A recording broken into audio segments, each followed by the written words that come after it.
Number 4. Ben, Corporation Yard Emergency Operation Project Award. Microphone. Good evening, Mayor Harris, members of the council. All right, the item before you is in regards to the award of contract work to construct 2 emergency generators at the Corporation Yard. So in 2017, after the Orville incident and some different federal grants came out, the city applied for a FEMA hazard mitigation grant, which paid for $150,000 of an approximate $200,000 budget to install 2 generators as backup at the Corporation Yard. We kind of found out through that incident that these are really, we know they're critical facilities, but without backup power, it really could be felt across the city because of the services they provide for police, fire, and the fleet, and then also the 24/7 services that happen through the public works and different functions of the city when we have an emergency. So with that, we applied for a grant. We received $150,000. In 2018, council elected to accept that grant with matching funds. In late 2018, in November, we purchased 2 Kohler generators due to the timing, the lead time to buy the generators. We bought the generators directly from the company and have those ordered and slated for delivery around early May, late April is my current understanding of the schedule. And then with this, we put out a bid to contract the work to basically build the pads, construct the sites, and then connect it into the switch panels, into the electrical panels, and put the switch gear in. So we bid it in January, opened the bids. January 28th, 3 bids were received, with the low bid being Hankins Group at $135,000 and change. We talked to the contractors. It surprised us a little bit for the work. We're talking about a couple concrete pads and running wire to the buildings. Why were the prices so high? Even getting prices up here, there's some pretty amazing prices that were coming through, and from far places, and basically the work environment with what's going on right now, with just everybody being busy. They gave me the spread with some tariffs on materials and metal, and the wage rates, but really just some crazy prices. We thought Hankins gave us a relatively good bid. I don't know if we don't feel like it maybe will be any better if we go back out. And so in order to keep this project moving forward and meet the federal guidelines and the time constraints, that we move forward with the low bid at Hankins. So with that, basically we're looking at a project of $135,000 for the construction, and then approximately $19,000 to $20,000 in construction contingency and management pending if we need to use it. If you combine that with the total project, you're looking at a total project of $108,000 to $109,000, what we bought the generators for directly, plus the contract work to install it, puts the total project about $264,000. So with that, staff recommends that we have items A through C, which is, there we go. Adopt the finding of Class 1 categorical exemption for the project, accept all bids, and award to the Hankins Group in the amount bid, and authorize the city manager to execute the contract on behalf of the city. With that, I'd be happy to answer any questions. Through the mayor. Yes. Ben, I forgot to ask this morning. I'm sorry. I want to clarify too. These numbers right here, these are total project numbers when they're put together. This should be $212,294, and that should be $219,000. So I want to make sure it's correct. So it's not quite as extreme as we're looking at right there, but there is a big difference. But it's 135 with the next bidder up being 212. So I apologize for that. Ben, can you go back to the sketch that has the locations? There you go. Thank you. On the main building, is that going to be in the way? Manny, that was my first red flag. When I talked to the guys, I said, hey, why are we putting this there? It's right in the drive aisle and where it could be a potential problem. And so we went out there and kicked it around with the corporation yard supervisors and staff, and we really we located in the best, cheapest spot. We talked about areas over here, farther over here, but due to the location of the panel, and then and how to facilitate getting there and other problems where it would be back into or run into, that turned out to being probably the best spot. And we have it a little bit north of the fleet, so the fleet building could back out and maneuver without going into it. And this is a pretty wide area that people don't supposed to park and utilize. And then we have this one is going to be tucked up here against the building. Well, that's a good location. park Yeah, in there. there's no issues with that, 'cause Yeah. there's no doors. Now, is the entrance door to the back where the guys go in and out, isn't that gonna be in their way? It's just to the south, and Just so to the south. we're going to maintain that opening. There's going to be there's a pretty good separation there between Okay. that.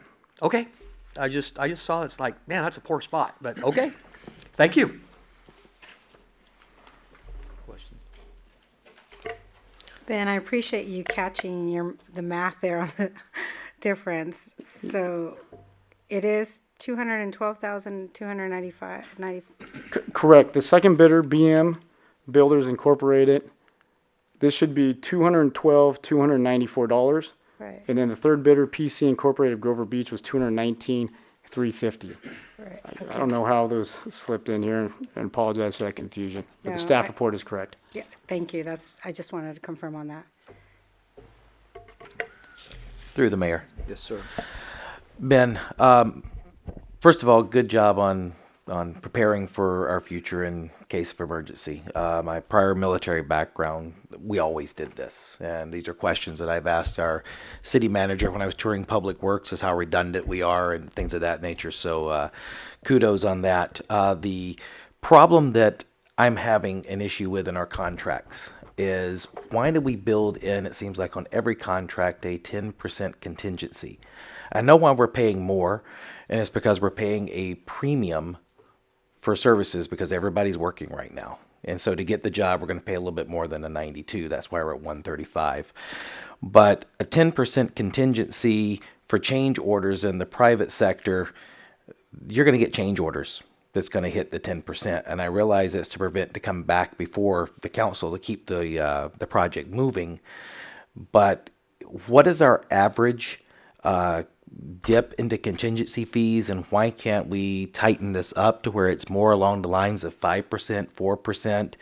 I'm just not comfortable with just a blanket 10% contingent, because contractors can come up with a 10% change order pretty easy. Can you help explain that and tell me how far we usually go into that contingent and how tight we can tighten this up? I could definitely look into it and provide those numbers to you, clarification. I could just, my experience on it, I would say on a larger project, we usually get up around the 4 or 5% range. On a project like this, it really varies. Usually, for your carpet contract, we're going to hold the line, and that's what it is. If it's, but at the same time, when you have a smaller contract, when you're dealing with a $100,000 contract, $10,000 doesn't go very far these days with prevailing wage. And so 10% has been a policy standard that we've added to it. We definitely stay with that for the smaller contracts, just so we're not having to deal with delays and coming back to the council for a $5,000 request or some small amount. But I would say that we have in the past and have done that due to budgets. We've gone with a lesser amount where the budget is restrained. So it's not mandated that we have to stay with 10% every time. Absolutely. But I could definitely provide that information to the council and look into that kind of an average, what we've been on what size projects, give you kind of an understanding where we're at. Okay. Through the mayor, I would appreciate that for the future, because what I'd like to see in our contracts going forward is really what the contract bid is what we're going to end up paying. It's all inclusive, and expect very few change orders. And I understand that there's always the probability of running into the unknown, especially when you're dealing with underground. But it just seems like we're approving some kind of blank checks out there with a 10% over the top, a 10% over the top. And if historically it's been 5%, maybe we can come up with some kind of policy or something that can smaller projects under X number of dollars is 10%. If they're bigger projects, maybe we're smaller at 4 or 5%, but something that kind of helps us be more prudent with our finances to not give such levity with change orders. Could you get that information together for future? We can't work on that contracts? and bring it back to you. Ben, it's my understanding that the 10%, if we do go over, they do have to, it's vetted and they have to thoroughly justify the additional So amount. absolutely, I want to say that there's definitely not a blanket to the contractors. I mean, this is a low bid atmosphere, so people bid it, low bids, and then if the scope isn't exactly right, there are questioning and looking for some certain contractors, certain others not. But that is my staff's job, is to basically hold the line and make them accountable, that it's real. That we're just not blanket giving the money away. There's a process that goes through, and we have to formalize it and sign off on it and vet it. And typically larger contracts, there's a force account where they have to specifically show us the time and material with the approved markups to get through there. But I definitely understand Mr. Shaw's request, and we could bring some of that information back to you guys. Thank you very much. All right. Moving on to public communication. Oh, we got, Am through I the- forgetting yep, something? yep. Through the mayor, Oh, I'd like to make staff's recommendation of adopting and finding Class 1 category exemptions for the project.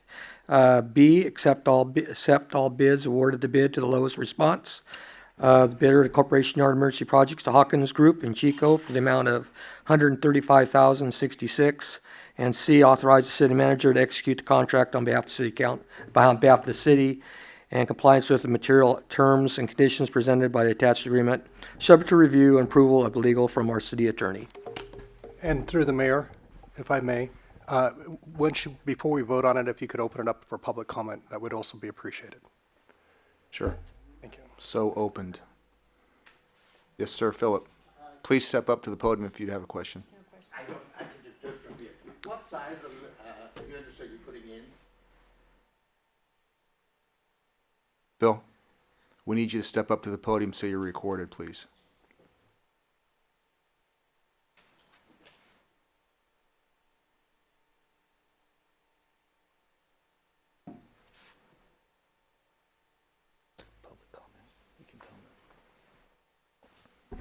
Bill Trainer.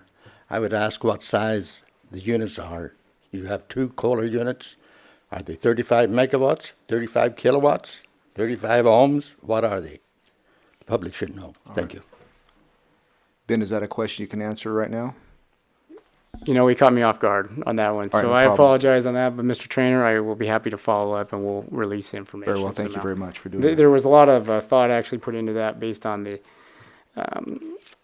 size of the transformers at the corporation yard and the load and what's existing out of there. But we definitely wanted to make them efficient, but at the same time meet the needs. So I'll follow up with that. Thank you. All right, so now we have public comment. We have a motion to approve staff's recommendation. Do I have a second?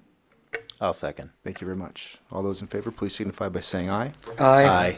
And opposed? All right, passed. Thank you very much.